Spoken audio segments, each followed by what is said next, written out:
Hello and welcome to Retro Dave. I'm David. Today I'll be talking to you about a video game system. I'm going to give my first retro game system review on this, and I'm going to give you top 3 tips to avoid on buying this system and the top 5 recommended games to fit your budget. Now, that won't crush your wallet. All right, so let's get into it and dive in.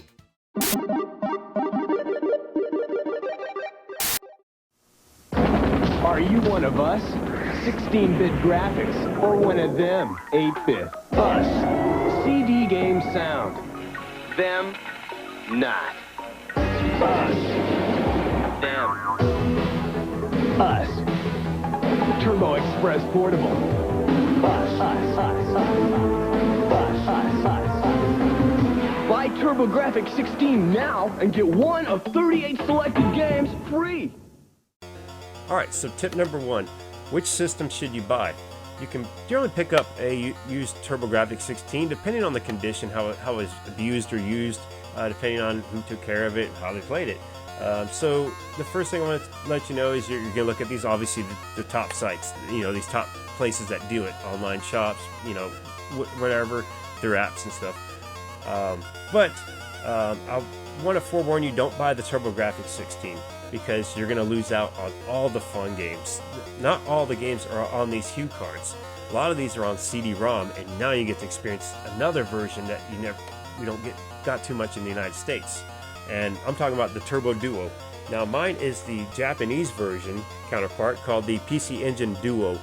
So this was exactly the same thing. It didn't have the purple buttons, it had gray buttons, and it was a little darker scheme than this.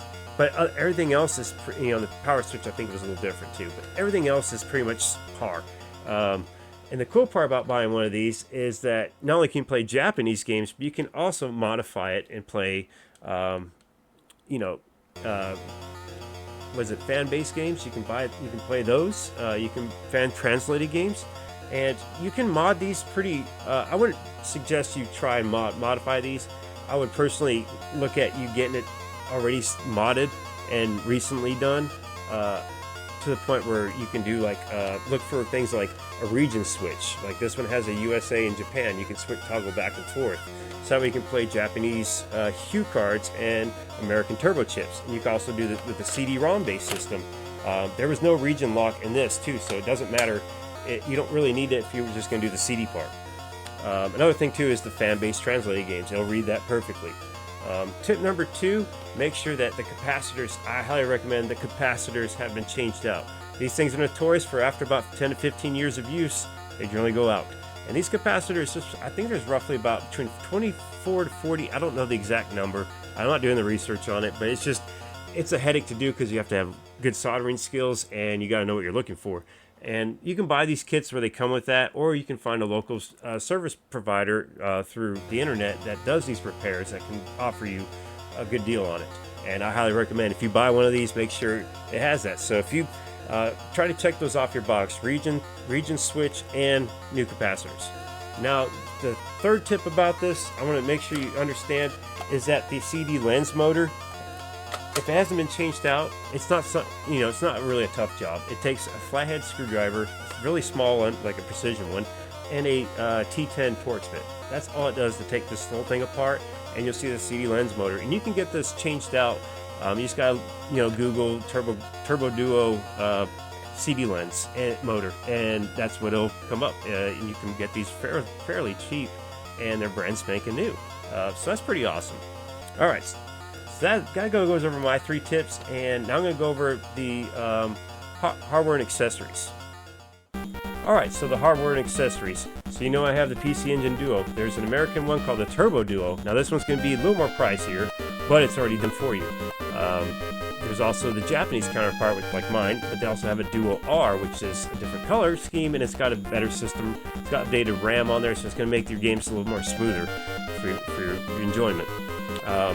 Now we're going to go into, those are generally the main types. They have, as far as the CD-ROM base, they have the Turbo Grafx with the CD-ROM, but you're going to be spending a lot of money just for that, and not only that, you're going to need a system card that looks like a Hue card, and you're going to have fun trying to find those to play it. And these things already have it built in. I'm just trying to help save you some money if you want to get into this. Alright, and I'm going to let you know that this library is not cheap. I warn you, this is not a cheap library to get involved in. But the accessories are fun because there's cool things. So on the original Turbo Grafx 16, you get this thing called a turbo pad. So it looks like a regular Nintendo controller, except different color scheme, little different features on it. But the main feature is the turbo switches. So what this does, instead of you smashing, hitting the 2 in 1 button instead of A and B, it's 2 in 1. Instead of hitting that all the time, you just turn this turbo switch up and hold it down. It does it for you. That's one good selling point about this. The problem with that is that they only come with a 3-foot cord. So you're going to be very limited on the amount of play that you're going to have. All right, and you also got to know that these systems only came with 1 controller port. So that's going to be a bummer for some of you that want to get into playing 2 players, like you and your family member or something like that. But there is an accessory they did make back then, and you can find this decently priced for what it is. It's still, actually, it's about the same price what it was back then. This is called a turbo tap. They also make a duo tap, but it's going to be a little more pricier. The only thing different is it has the larger inputs, and you can buy these little adapters that change it from big to small. And this allows up to 5 players all at once. So if there's certain games like sports games you want to play, like 4-on-4 or 2-on-2, play football with 4 players, yeah, you can do that. Or you can play Bomberman with all 5 players. That makes it really chaotic and just have a really good night. All right, that pretty much concludes my accessories. There's other accessories. There's also the turbo booster, which gave it the audio video sound, but there's a cheap solution for that. I highly recommend, because these systems have a headphone jack, and you can buy a headphone to RCA, and it's going to sound a lot more crisp and cleaner than that factory sound from that output. So, since I've been talking about that, I'm going to move on to the games. Alright, so my top 5 video games. These are budget friendly, so they're going to be under $100, and they're going to be lots of fun. You can find these various, it just depends on who the seller is and what condition it's based on. These are all Hue card games. I'm not going to talk about the CD-ROM games, because that's where it starts getting a little more expensive. And plus, CD scratch. So, the first game I want to talk about is Keith Courage and Alpha Zones.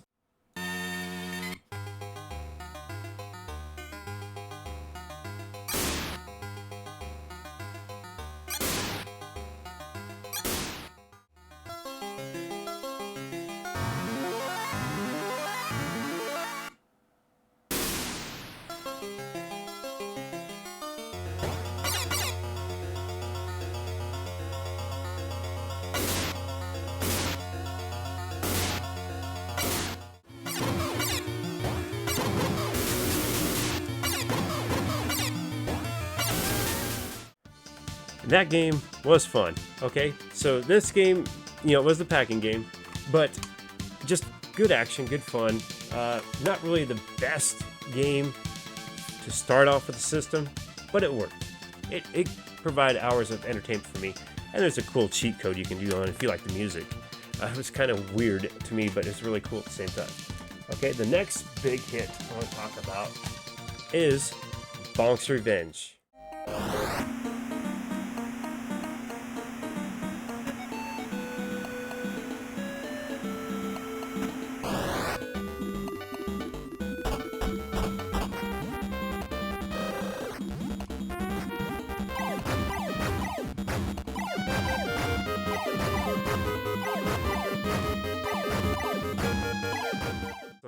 That's really a fun game, using your head as a weapon. I really like that a lot. And they also had a sequel called Bonk's Revenge, and that game's about the same price as this. It's about relatively the same.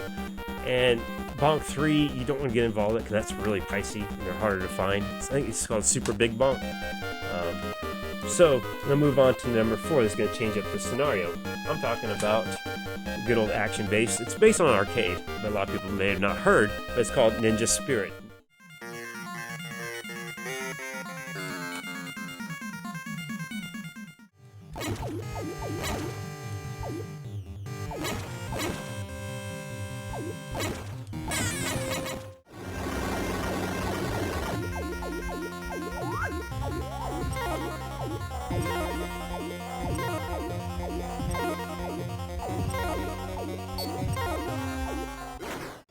All right, that's a lot of fun. I mean, it's just a lot of fun of a game. All right, so I'm going to talk about the fourth game. And this game is going to be a side-scroller shoot-'em-up. So all you shmup fans and shoot-'em-up guys, there's a side-scroller, so it's going to remind you of Thunder Force, but it's a lot better. And it's called Aero Blasters.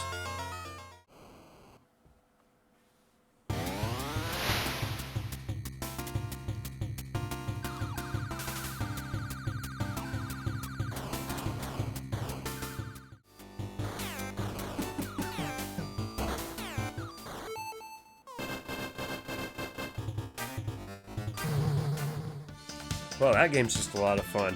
All right, so and now my last one. Okay, after that I'll stop bragging.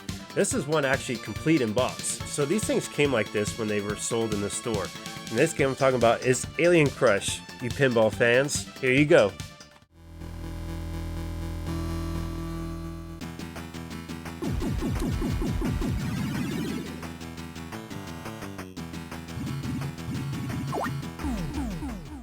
Alright, well that wraps it up today. Hope you guys enjoyed. I do have more games to review if you'd like. We can move up to the more, not so budget friendly, but still entertaining. Please let me know. If there's another game system you'd like me to review, I don't have them all, but I can definitely review them for you as best as I can. If you would like an arcade game or anything, please throw in the suggestions. And if you're new here, enjoy the show. If you want to watch it again, you can. If you want to talk about me to other people, let them know. I'll keep releasing content if people like me to. I can do a lot more. I'm keeping my minds open. All right, well, you all have a great day, and hope to see you guys next round.